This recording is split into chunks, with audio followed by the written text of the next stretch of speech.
A helicopter drops a bucket on the Thomas Fire in the Los Padres National Forest near Ojai, Calif, on Saturday. The fire is spreading to the north, affecting Santa Barbara, as conditions remain dangerous. Stuart Pally for The Washington Post. Ventura, Calif.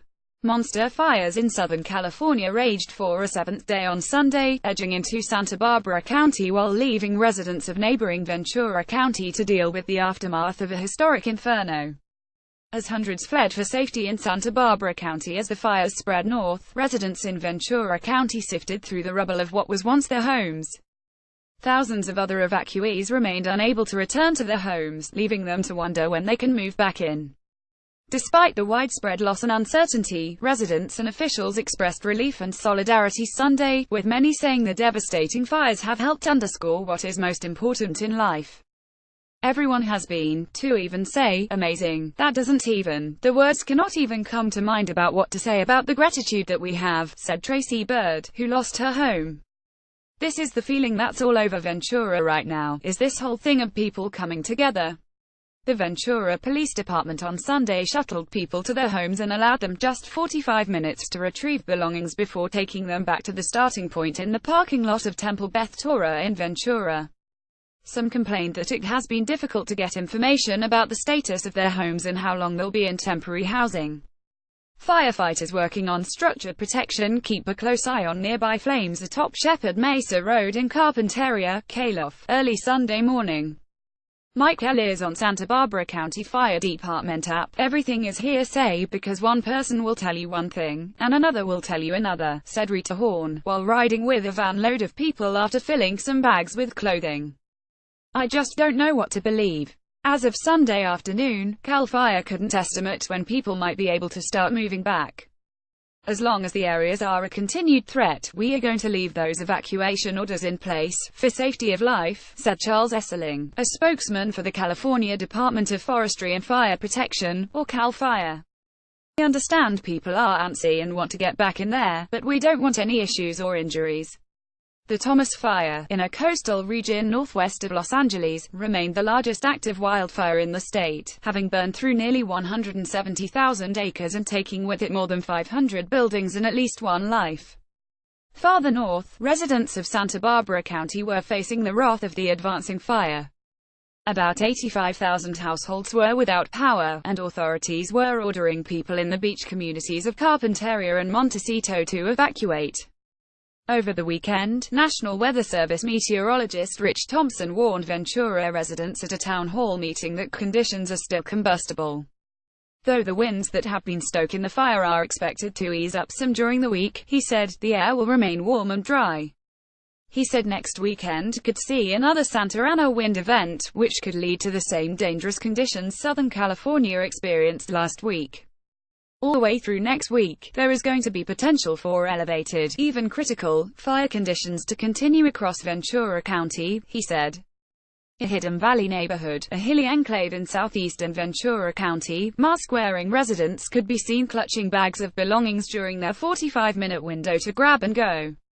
When Bill and Jan Coultis arrived at their home on Viewcrest Drive, they found an injured baby coyote in their front yard, singed from the flames. I tried to call animal control, but I never did get through to them, said Bill Coultis, 71. It just moved. It's gone someplace else. Another neighbor, 27-year-old Crystal Santos, recently moved in with her cousin, Roxy Allen, after having been displaced by Hurricane Maria in Puerto Rico. I'm like, really, she said. I have a friend who told me, don't come here, you'll bring an earthquake. Bird's home caught fire live on television. She and her husband, Scott, didn't see it. They were on the freeway, trying to get out of town. But a friend called, and they raced back to see their burning house. They pleaded with emergency workers to let them get close as the flames swallowed their home. Firefighters reluctantly allowed Tracy Bird to capture the awful moment on video. While watching her home burn down, a television news crew interviewed her. She lamented on camera that she hadn't had time to salvage her Oakland Raiders jersey that bore no. 52 for her favorite player, Khalil Mack. That evening, I got a phone call from Khalil Mack, number 52, she said. We chatted for 10 minutes. It totally put a smile on our faces.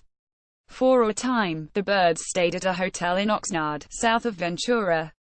It so happened that Villanova Preparatory School, a Catholic boarding school in Ojai, had also been evacuated to the hotel. The birds, the students and staff ate KFC together. When the headmaster learned the birds hadn't had time to pack a change of clothes, she removed her Villanova jacket on the spot and handed it to Tracy Bird, then went to her room and returned with more clothes. "The love is just coming and coming and coming," said Bird, 48. "It shows the most amazing side of the human spirit that we have." In Santa Paula, close to the origins of the Thomas Fire, author Laurel Braitman's family was coming to terms with the fact that their 50-acre ranch had burned down and that the house Braitman's parents built in 1979 was gone, except for the fireplace tools and, almost as a taunt, an untouched stack of firewood. Braitman lives in the Bay Area and drove down after a friend called about the fire in Aliso Canyon in Santa Paula. She got there by 8 a.m. Tuesday, tuning into the scanner to track the path of the flames. "It was wind like I've never seen before in my life," she said. "It was moving through the canyons sequentially, and you could hear them calling everyone to the hills of Ventura. In the past, we've lived through fires 2 times, and we were never in danger of losing the house." Her mother and stepfather, both 70, grabbed garden hoses to fight the flames, unsuccessfully. They did manage to save her brother's house. In the city of Santa Barbara, residents continued to deal with heavy smoke and prepared for what might lie ahead. "They say there's asbestos and God knows what else in the ashes that are coming down," said Muriel Ridland, 87. Ridland was one of dozens of local residents who came in the early afternoon to get free masks distributed jointly through Direct Relief and the Santa Barbara County Public Health Department at the Santa Barbara Public Library.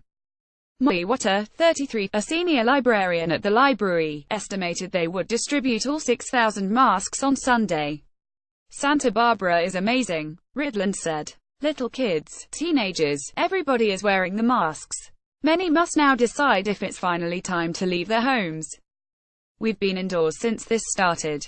We can't do much," said Jose Ramirez, 37, who has been staying home all week with his wife and children, ages 9 and 16. "My in-laws live in Oxnard. If they get the days off school, we might go to Oxnard. It's raining ashes here." Flames advance on homes in Carpinteria, Calif.